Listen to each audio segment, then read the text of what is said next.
Hello दोस्तों, स्वागत है आपका इस वीडियो में। आज हम इस वीडियो में क्लास 10th का अर्थशास्त्र देखने जा रहे हैं, जिसमें हम लोग सेकेंड अध्याय देखेंगे। फर्स्ट अध्याय का मेरा सारा क्वेश्चन कवर हो चुका है।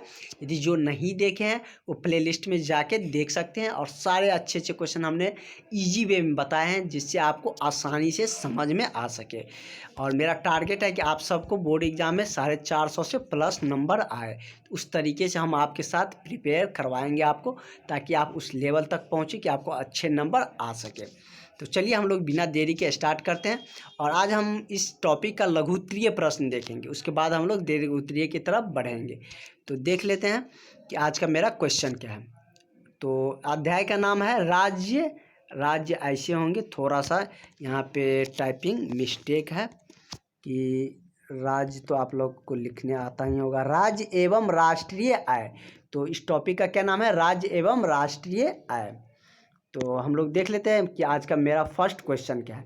मेरा क्वेश्चन है कि आय से आप क्या समझते हैं। तो ये जान लेते हैं कि आय से मतलब आय का परिभाषा पूछ रहा है। आय रुपया पैसा, तो वो मतलब उसको कैसे आप डिफाइंड करिएगा, कैसे आप उसको परिभाषित करिएगा। तो चलिए हम आपको बताते हैं कि किस तरीके से हम आय को डिफाइंड करते हैं। इस तरीके से आय लिखा जाएगा, यहाँ पे सही लिखा हुआ है। आय वह मापदंड है, मतलब मापने की इकाई है। कोई चीज़ को मापने का ही इकाई होता है। तो हम कह सकते हैं कि आय वह मापदंड है जिसके द्वारा देश के आर्थिक विकास की स्थिति, मतलब देश में आर्थिक विकास की जो स्थिति होता है उसका आकलन किया जाता है। किसी भी अर्थव्यवस्था के लिए उसके नागरिकों की व्यक्तिगत आय संपन्न, मतलब उसके व्यक्तिगत आय की पहचान की जाती है कि मतलब किसी भी देश के नागरिक का व्यक्तिगत संपत्ति कितना है, उसकी भी पता आय से ही पता लगाया जाता है।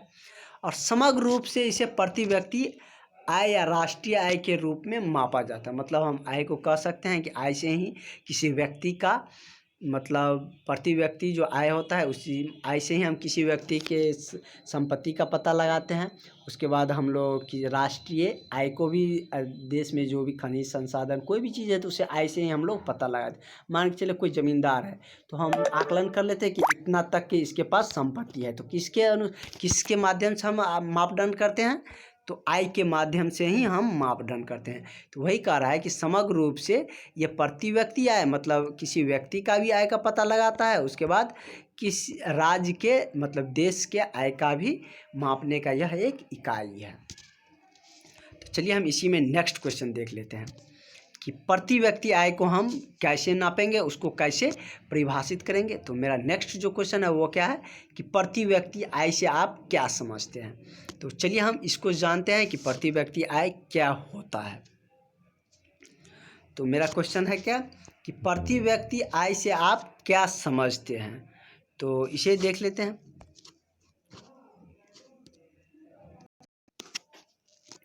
तो चलिए हम नेक्स्ट क्वेश्चन देखते हैं, प्रति व्यक्ति आय को किस तरीके से हम परिभाषित करेंगे। बहुत इजी में हम आपको बताएंगे, आपको रटने की ज़रूरत नहीं, एक एक हम पॉइंट आपको बताएंगे। प्रति व्यक्ति आय मतलब एक व्यक्ति को आय का हम कैसे पता लगाएंगे। किसी भी देश में कितनी जनसंख्या है, बहुत सारी जनसंख्या होती है, तो उस देश में हम प्रति व्यक्ति आय का आकलन कैसे लगाएंगे, तो उसी को हमको परिभाषित करना है।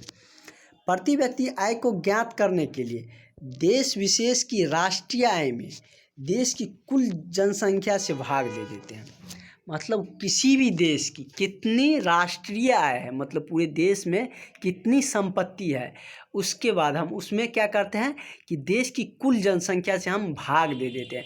इसी से हमें क्या पता चलते हैं कि प्रति व्यक्ति आय का पता चलते हैं। जैसे कि हमको एवरेज निकालना है कि क्लास में मान के चलिए कि 56 स्टूडेंट है, इतना स्टूडेंट है, और कह सकते हैं कि इतना स्टूडेंट है, और टोटल मतलब उसमें जो है सो 560, मतलब टोटल मिला के यदि सारे स्टूडेंट्स हम कलेक्ट किए पैसा तो 560 रुपया मिला, 560 रुपया हमें प्राप्त हुआ। तो प्रति व्यक्ति हम आय को पता लगाएंगे कि मतलब एक स्टूडेंट के पास कितना हो सकता है। तो हम इससे डिवाइड करेंगे तो आमतौर पर एवरेज कितना आएगा, 10 रुपये का आसपास आएंगे। तो ऐसा नहीं कि किसी, अब ये भी मान सकते हैं किसी के पास ज़्यादा होंगे, किसी के पास कम होंगे, लेकिन सबको मिला के उसमें जो एवरेज निकाला जाता है तो उसी को हम लोग क्या कहते हैं, प्रति व्यक्ति आय बोलते हैं। तो देश की जो कुल जनसंख्या होती है उसमें क्या करते हैं हम, देश की जो पूरी जो आय होती है उसमें हम कुल जनसंख्या से भाग दे देते हैं, तो हमें क्या पता चल जाता है कि प्रति व्यक्ति आय निकल जाता है। उसके बाद हम नीचे फॉर्मूला भी लिखें, उससे और भी आपका क्लियर हो जाएगी। भाग दिया जाता है, जो भागफल निकल कर आते हैं उसी को हम क्या बोलते हैं, प्रति व्यक्ति आय बोल देते हैं। जो देश की कुल आय रहते हैं उसमें देश की कुल जनसंख्या से यदि भाग देते हैं और जो भागफल निकल कर आता है उसी को हम क्या बोल देते हैं, प्रति व्यक्ति आय बोलते हैं। प्रति व्यक्ति आय को निम्नलिखित सूत्र से प्रकट करते हैं, मतलब प्रति व्यक्ति आय को हम निम्नलिखित तरीके से सूत्रों से लिख सकते हैं। तो देखते हैं कैसे हम लोग उसे लिख सकते हैं।